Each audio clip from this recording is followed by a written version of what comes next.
ولا عاقبة للمتقين ولا عدوان إلا على الظالمين لا حول ولا قوة إلا بالله العلي العظيم رب اشرح لي صدري ويسر لي أمري واحلل عقدة من لساني يفقه قولي بقي السلام عليكم ورحمة الله تعالى وبركاته نجي سنت يالا بو باخ di julli ci Seydina Muhammad alayhi salaatu wasalaam di nuyu yëpp te di leen ziyaara di leen ñaanal yàlla jàmm di ko ñaanal suñu bopp ci barke bés bu tedd bii nga xamante ni mooy bésu aljuma di nuyu mbooleem kilifa yoo xamante ni ñoo ngi toog ci jotaay bi di ci jiital ki nga xamante ni mooy kilifa bërëb bi ñu nekk di lycée bi nga xam ni mooy proviseur bi initiative bu rafet bii te mooy Richard Toll notre priorité di ñaan yàlla priorité boobu ñu ko def ñoom it seeni aajo yàlla na ko yàlla def priorité ci barke Seydina Muhammad yonent bi alayhi salaatu wasalaam nee na sangu nit ñi mooy ku leen di liggéeyal te lii nag mooy liggéeyal nit ñi projet bii lu mu diis yàlla am na lu ko liggéey yàlla wërsëgal leen ko ba lycée d'excellence yi ci Sénégal ci barke Seydina Muhammad ñu ñaan yàlla mbooleem ku fi jàngee yàlla ibbi la yoon woo xamante ni daa réussir ci sa njàng waaye ginnaaw boo réussir sa njàng ba noppi nag yàlla jox la liggéey boo suturloo ba dimbali say wayjur ci barke Seydina Muhammad alayhi salaatu wasalaam fa tabarakallahu way daw li nga xam ni ñoom la ñu wax ni nañu leen ñaanal yal na yàlla yërëm leen yal na yàlla xaare leen aljana yal na yàlla yëkkati leen ca aljana yi gën kawe ci barke Seydina Muhammad alayhi salaatu wasalaam fa ñu nekk ay dëkk bu ne ay ndawam ñoo koy développé moo tax dëkk bu la ëppi ndaw dëkk boobu ëpp na la chance waaye yan ndaw mooy tax dëkk bu am chance ndaw yooyu mooy ndaw yi nga xamante ni am nañu ay projet am nañu ay mébét yu baax ngir jëmale ko seen dëkk loolu nag mooy ndaw yi ñu gis tey alhamdulilahi rabbil alamin ba nekk nga candidat ci lycée bi def bac ñu ngi ñaan yàlla ci barke aljuma ji bu fekkee luy gën la ci yow yal na yàlla jox la ko yal na yàlla jox la d'office mooy bu baax bi de alamin d'office mooy waaye nag li koy joxe li ci jiitu mooy nangu jàng waaw njàng mu wér góorgóorlu ndax ndaw lu mu def ci addunaam te jàngul ndax na boppam. te engagement bu ñuy wax bi itam si ñoom la njëkkee parce que nit ki itam pour nga mën a ànd ak moom foo ngeen bokk vision ñu bokk bëgg-bëgg xam fi ñu jëm pour loolu itam mën a antu il faut que ñun ñëpp ñu jiitu lu nga xam itam mooy intérêt général te jàpp naa ne loolu moo gën fuuf intérêt personnel. di remercier itam suñuy invité di remercier encore une fois le proviseur du lycée parce que kuy dugg si kër itam da nga jaar si buntu ba tey suñu mënee ñëw fii nekk ay jeunes jàngee woon fii itam si lycée bi ba amee fi suñu bac ñëw di wax waxtaanal itam avec le proviseur mu yaatal nu waxtaan ak ñun ak xel mu dalal nu mais itam fital nu ba xalaat bu nu mën nga am itam ñu mën ko partager dañ koy nuyu ak itam direction bi yëpp di leen nuyu di leen sant bu baax les encadreurs ñi nga xam itam ñoo nekk si fi nga xam itam moom mooy si lycée bi ñi fi toog gis nañ fi ñu nga xam ne ñoo ñu formé jàngal nu fii si lycée bi mais ba léegi suñuy maître lañu parce que lu ñu def si ñun jàpp na ni mënu mën a yittee tey dimbali nu ba yenn xalaat itam ñu mën solution la ci wàllu établissement yi au niveau du département moom moo ko dirigé mi ngi fii depuis sànq ba léegi buusiwul benn yoon parce que responsabilité itam bu nga xam ne moom la am teewul c'est un patriote daf ñuy dimbali dina jox ay xalaat ay orientation yu nga xam ni su sottee du pour ñun mais pour Richard Toll nag lay doon di remercier encore une fois ñi nga xam ni mooy suñu yaay bàjjanu gox yi ñoom amuñu seen fay dañ leen di wax ni ñun lépp lu ñuy def lu nekk ak lu mu mën a doon dañuy ànd ak itam ñoom ñu may xelal di nu dooleel ndax seen taxawaay itam bu nga xam ne moom lañ am si commune bi am ko même si département bi suñu si tuddee suñu yaay Fatou Niang di suñu mag di suñu lépp jàpp ne tudd nañu suñu yaay yëpp tey gis nañ ni bépp amul ak nu empêchement yi mën a mel bàyyi nañu lépp ñuy def du pour suñu jëmm yi mais Richard Toll moo tax ñu def loolu di remercier itam ñi nga xam ni mooy suñu kilifa yi toog di suñu tonton itam Moustapha Ndiaye nekk rajo Dunia di nuyu itam bu baax a baax le directeur Abdou Aziz ak itam waa rajo Dunia bi yëpp di nuyu bu baax a baax itam presse bi ñu ngi teewee yëpp waa RFM ñoo ngi fi Mamadou Diagne teewal leen fi waa R221 nekk fii Richard Toll itam ñoo ngi fi waaye itam waa Richard Toll 7 ñoo ngi fi waa RDV ak waa ëllëg média ñoo ngi fi ñëpp ñu jàpp ni rek lépp lu ñu wër feneen itam mi ngi fii si Richard Toll tey dañoo jàpp ni lu nga xam ne moom mooy Richard Toll notre priorité danga ko def comme pour Richard Toll yëpp mais dañoo jàpp ni waa SN idéaliste waa Ndiaw itam mënu tax a jóg mais itam jàpp na ne ak ñeneen ñu nga xam ne itam ñoo ngi fii si commune bi nekk ay mouvement yoo xam ni leen rek moo leen tax a jóg mooy nag nañ mën a def pour développer li nga xam ne itam suñu localité ñoo xam ne keneen du jóge feneen ñëw dina ko defal suñu place mais ñun ñoo si war a jiitu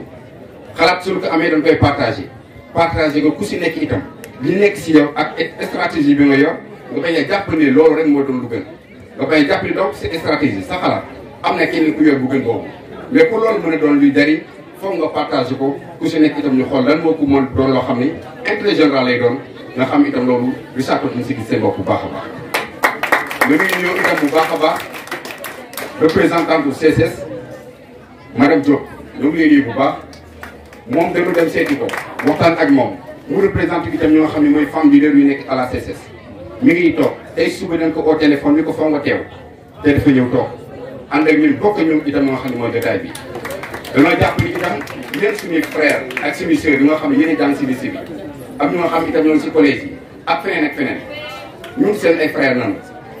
lu tax ñu taxaw fii mooy 400 de classe lañu bëgg a taxawal fii si lycée bi du politique du suñu intérêt personnel parce que su fekkoon ni su paree ñun ñoo siy dugg mën nañu xam ne donc am na si benn intérêt mais pour yéen la te yéen su ngeen fi jógee itam am na seen yeneen génération seen yeneen frères et sœurs yuy ñëw dafa am itam lu nga xam ne jàpp nañ ni engagement personnel la bu nga xam ne jàpp nañ ni soo fi jógee ak képp mu mën a doon dinañ am lu nga xam ne defoon nga ko jéemal nga ko beneen génération donc ñoo koy mën a mottali ñu jàpp ne donc lu ñu koy defee ak ñu ko xalaatee yéen nañ siy àndal ku si nekk nañ ko jéegu si yitte bopp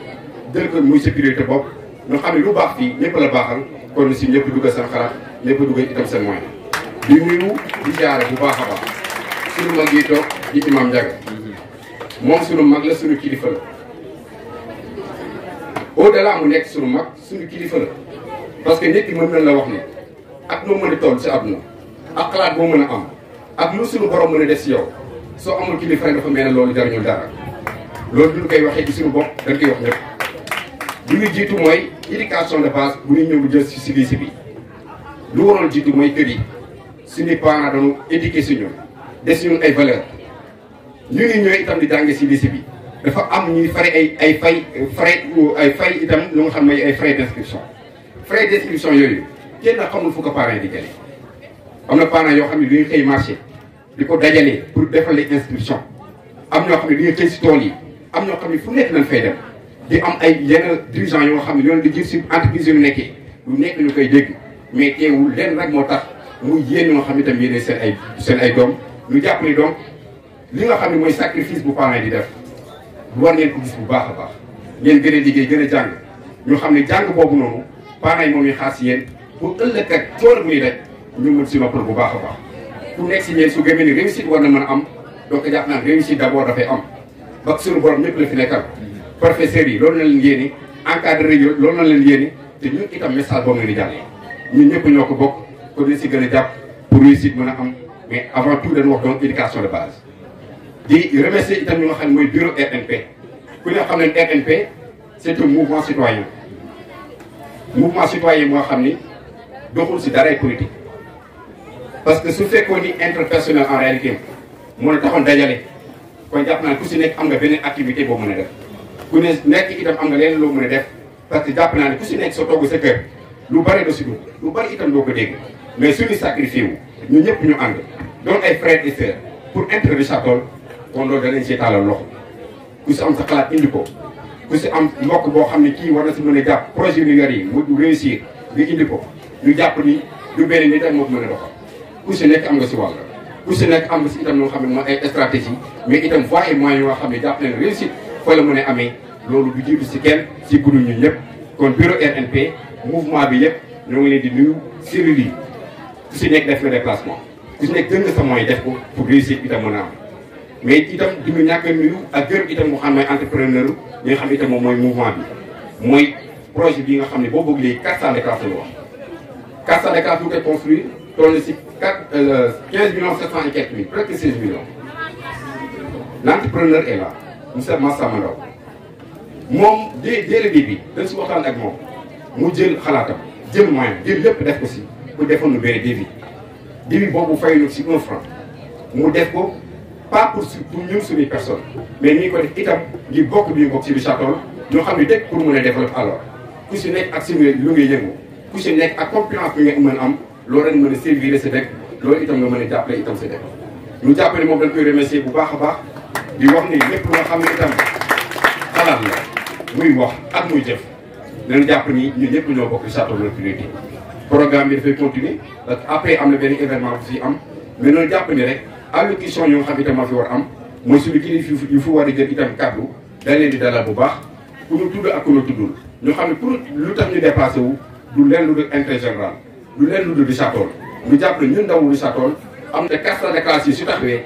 kenn taxawul ko ku dul yéen Richard-Toll loolu exemple lay doon ñu xam ni waratuñu xaar leen si homme politique waratuñu xaar leen si benn entreprise donte nag ñun ak ñun ay partenariat na war doon mais dana war jàpp ne pour leen war mën taxaw si dëkk bi faw leen lu nga xam itam lu tuuti ak lu mën doon ñuy xalaat ak muy moyen jàpp nañ donc loolu si population bi la war a jóge ku si nekk si ñun teg ko si mbir bopp def ko muy engagement personnel su réussir Richard-Toll rek moom ñu si gagné di si woo ñëpp di tàllal ñëpp a loxo di jégalu itam ñëpp itam di wax ne ku ñu tuddee ku ñu tuddwul rek bëggoon a tudd ñëpp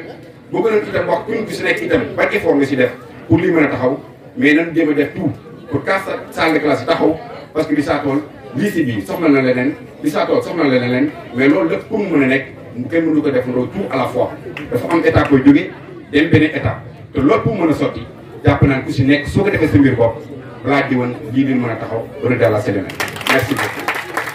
ñoo ngi nuyu imam si ñaan yu mu fi ñaan yi pour la communauté éducative pour lycée bi pour élèves yi. yal na ko yàlla nangu. amiin. di remercier ñëpp ñu fi teew en commençant par notre doyen Ndiaye de Radio Dunia. Numéro 2 c'était très infernal déplacement bi dafa metti parce que pour defar emploi du temps rek tu es obligé de ménager les profs qui font cours là-bas à Ostom. De 8h à 10h, ce professeur-là ne peut pas aller au collège pour faire cours. Parce que jusqu'à présent, nous travaillons sur 2 sites. Lycée Phi et Ninek Ostom. Il y a des abandons. Donc, cet effectif pléthorique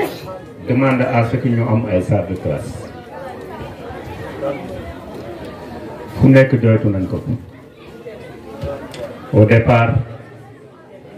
lorsque nous avons réceptionné le lycée, il n'y avait que 16 salles de classe. Nous sommes avec les 7 salles qui sont là-bas, à Ostom. On travaille en journée continue. Mais de journée continue, ça parce que nous liguons 8 heures. À 14 heures, on revient à 17 heures pour faire cours avec des éléments très braves. Des professeurs qui se sacrifient malgré les intempéries, malgré la distance entre les 2 sites. Des élèves qui se débrouillent, qui font d'énormes efforts pour avoir de très bons résultats. Des membres de l'administration qui soutiennent les difficultés du moment, qui sont là tout le temps pour encadrer, pour conseiller, pour donner le maximum d'eux pour la réussite. Parce que nous avons fait ce fait pour nous. Nous faisons des ndam. Nous faisons des résultats. Nous poussons nos élèves à faire d'énormes efforts pour passer. C'est notre priorité. Parce que c'est des jeunes d'anciens élèves, des étudiants, mais c'est yéene la ñu am. C'est yéene la ñu am. Parce qu'ils ont vu que leurs frères, leurs sœurs sont fatigués, sont dans des classes pléthoriques, se mettent à 3 à 4 par table banc, font la navette entre les deux sites. Moo tax ñu bëgg leen dimbale am seen yéene bu rafet bi ñu ñëwee wax ma ni leen moi je suis là pour la marche du lycée. Donc képp ko am idée bu baax idée bu rafet pour defar tu seras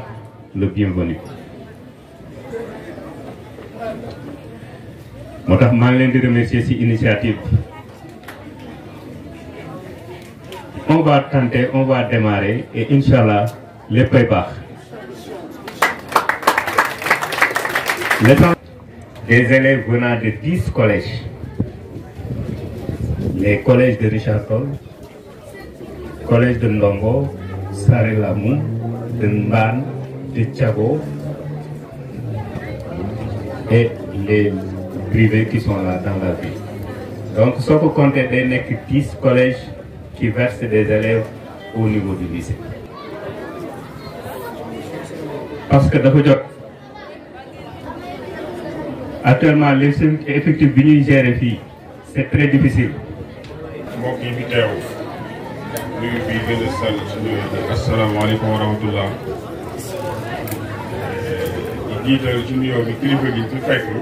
Monsieur le proviseur,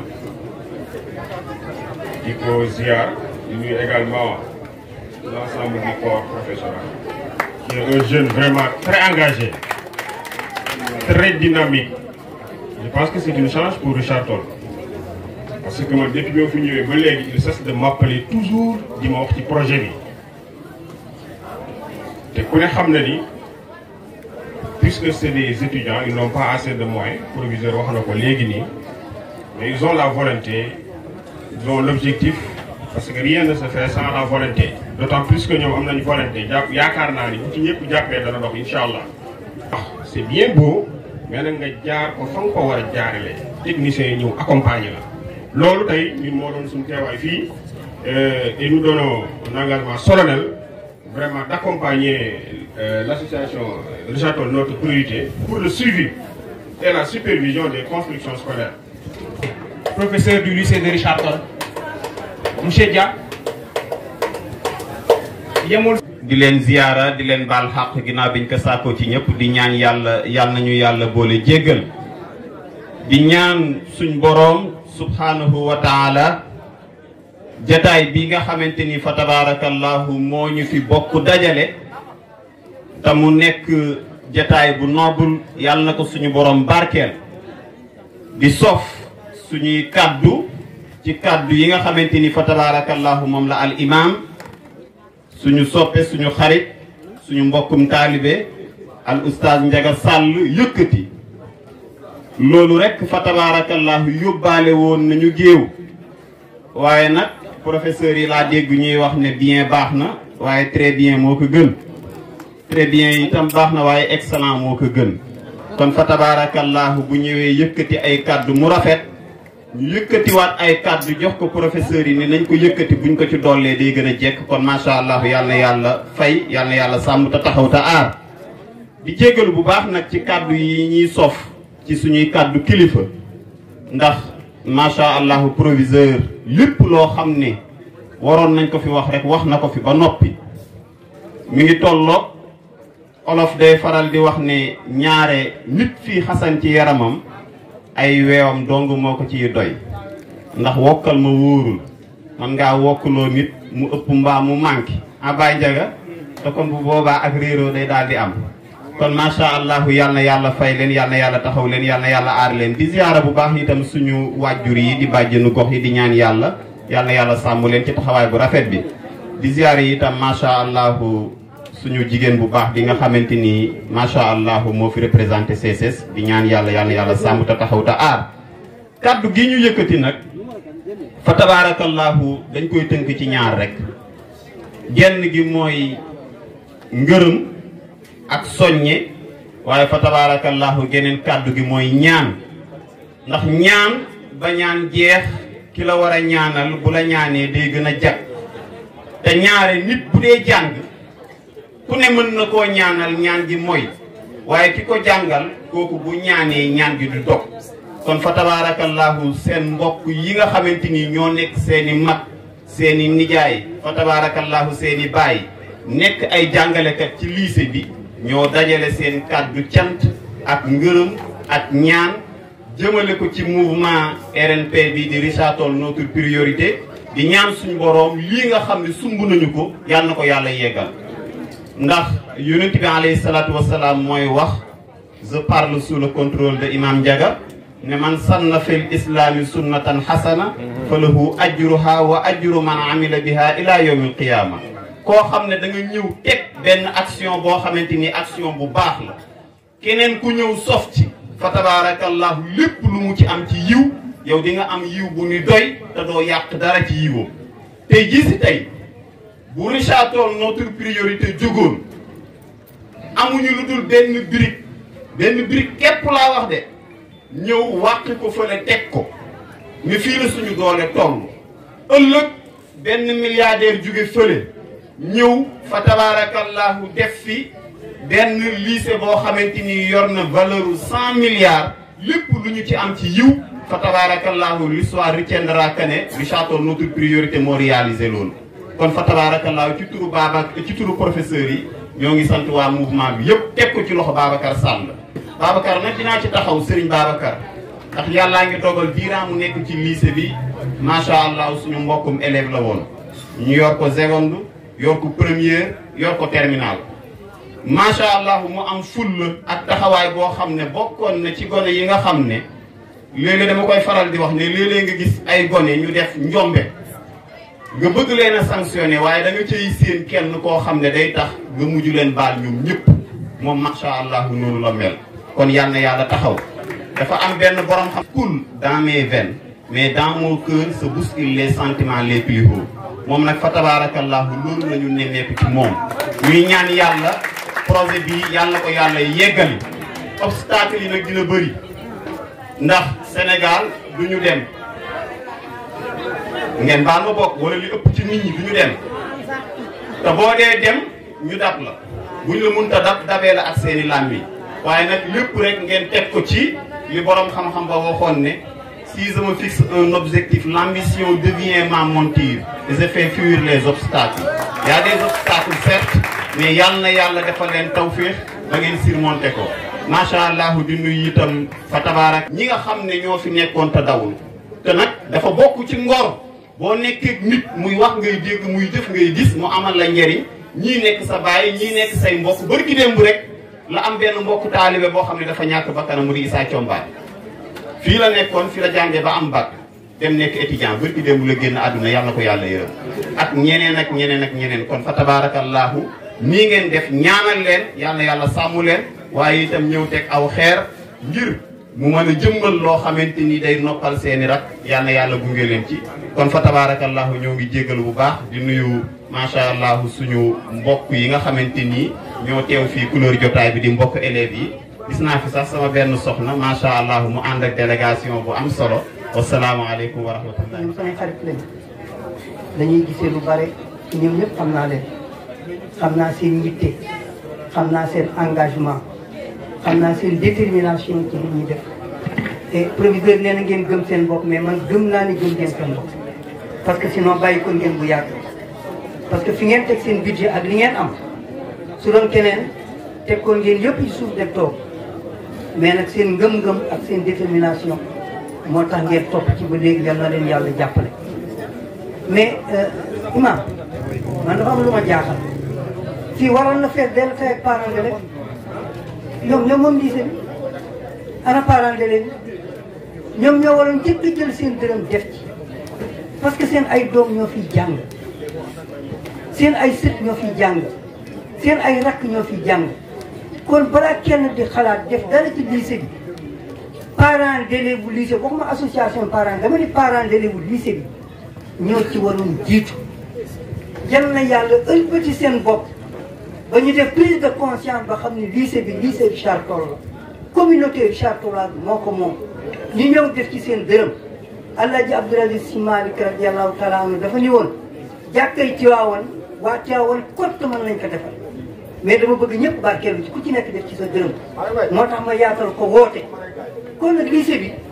xëy na am nañu ko mën defar yéen a ngi wax waa CSS yéen a ngi wax conseil régional conseil départemental excusez-moi yéen a ngi wax mairie ñoom ñëpp mën nañ ko defar mais nag ñi ci waroon jiitu def ci seen ñaar dërëm def ci seen juróomi dërëm def ci seen ñaari téeméer moo di les parents d'élèves ku ci nekk ñëpp sa poche man kat dama bëgg lycée bi su paree bâtiment 4 salles de classe su paree ma ràññee ni man kat lii sama dërëm mi ngi ci kon naa ci jëkk def sama dërëm en attendant waa CSS di ñëw ak ñeneen di ñëw kon man sama plaidoyer dama koy jubli ci bàjjenu gox yi damay ñaan Fatou Niang ak ñi mu àndal ni ngeen defee woon ba CMU taxaw parce que CMU su taxawee grâce à bàjjenu gox yi yéen a dugg par kër yéen a dugg kër par kër récolte 1000 francs yëpp indi ni ko bëgg a faju na dem faji kon nag li ngeen defoon ba dëkk bi yëpp dugg ci mutuelle def leen ko ba parents yëpp joxe 1000 francs ñu def ko fond de caisse mu nekk ci li nga xam ni daañu ci mën commencé dootul nekk première pierre mais dafay nekk ay deuxième pierre yu bare comme ça ku ñëw fekk ni am na comme am na première am na deuxième am na 8e pierre yow nga commencé ci 10e pierre bi teg mu jëm kaw mais dootoo commencé ci première pierre kooku nag parents d'élèves parents yi ñëpp ñu def fekk yenn parents yi teg ëlbati ku ko def kon ñu gërëm ñëpp di sant ñëpp bu nekk 1000 francs mais élève bu nekk 500 francs élève bu nekk na joxe 500 francs yéenay tabax deuxième salle kon suñ ko defee noonu balaa xëy na CSS di yëngu parce que CSS seen procédure moo gudd mais nag su eggee rek ngeen xam ne eggal kon madame Diop yal na yàlla xiir CSS aussi ñu def ci seen programme yal na ngeen jógee ci abri pour xam nga wax parce que lii c'est benn site lay doon élèves yi nekk dans les conditions de travail adéquates professeurs yi nekk dans les conditions de travail optimales fii yéen a ngi ci ñaari site kon kay abri provisoire ngeen nekk yal na ngeen jóge ci abri provisoire yal na yàlla xéewal dëkk bi xéewal mairie bi te ñu jublu ci nag Obama te yóbbante na ba ñu jublu ci lycée bi tabaxal ñu un lycée digne de Richard Toll parce que fu suñu tur egg dépassé le tour Ndar dépassé le tour Dagana kon yal nañu am un lycée à la dimension de Richard Toll bala ñuy wax un deuxième lycée asalaamaaleykum wa rahmatullahi wa barakatuh et tout donc ñu ngi koy ñaanal aussi moom it yal na yàlla yokk ko. nous allons demander à maman. ñu ngi sant suñuy waajur bu baax di ñaanal ñi fi desandi yàlla may leen gudd fan ñu waay dawli yàlla yërëm leen. may nuyu mbooloo mi fi teew ñëpp may jël nuyu bi nag di ci jiital monsieur le maire maa ngi lay nuyu Obama di la yónni ci docteur Amadou Mame Diop. may nuyu imam Ndiaga suñu rakk di ko ñaanal yàlla yal na ko yàlla sàmm te yiir ko yàlla may ki li mu bëgg ci tarixa bi ba mu àgg si jàmm ak salaam sàll ñuy nuyu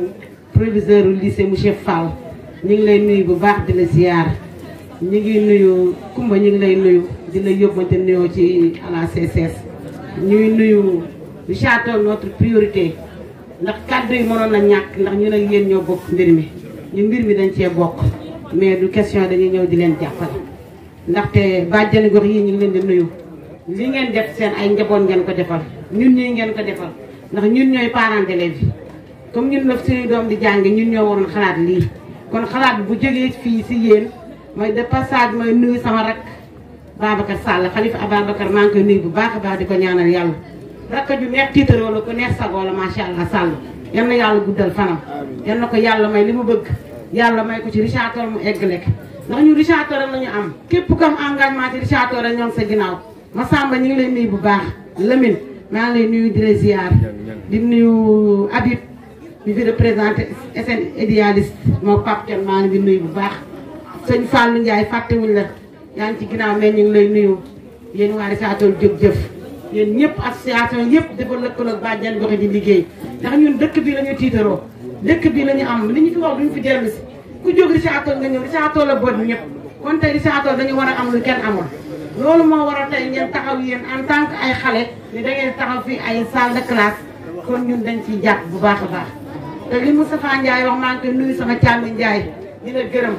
parents d'élèves yi ñu ngi si ndax bàjjen gox bu toog fii rek yaa ngi ànd ak xale def ay collecte su dee ci marché yi jaar nañ fi lenn moo ñu dese mu dugg ci biir dëkk bi ñu ngi koy waxtaane fii ñun dañuy jël engagement rek ni leen bàjjen gox bu ne ci quartier dana ànd ak seen élément yi fa nekk ñu dugg ci kër yi def kër par kër lu waaye am jàpp si am nañu jot a def seen dërëm mais am na côté bi nga xam ne laalaguñ ko ndax Richard Toll moo rëy moo tëdd noonu te jot gi moo xaw a manqué des fois yéen itam da ngeen di ñëw delluwaat dem jàngi dellu siwaat ci dëkk bi loolu rek moo ñuy handicap mais bis bi ngeen disponible incha allah ñun jël nañu engagement dinañu ànd ak yéen def suñu ay collecte ba indi ko fii te aussi bàjjen gox yi li ñu participé woon aussi dañ doon jàppale rek mais incha allah daan jëlaat engagement indi ñun tam suñu beneen participation mais bëgg nañu bu ñu tabaxee classe ñun ñu gis suñu bopp bu baax a baax ndax dañ ciy jaamu yàlla ñun jaamu yàlla rek moo ñu tax a jóg te ñu ngi ciy jaamu yàlla yal na suñu borom gis wutuñu nit gis que dañuy wut yal na ko yàlla gis te lépp acte bu ñu def ci Richard Toll dañu bëgg yàlla gis ñu mais bëgguñu doomu aadama gis ñu ñu ngi gërëm ñëpp di sant ñëpp di leen ñaanal yàlla bu baax aadama gërëm nañ leen bu baax ñu jàlle ci remerciement yi ñoo ngi gërëm la présence de tout le monde vraiment ñëpp ñi nga xam ne ñëw nañ fi pour jëmmal bis bi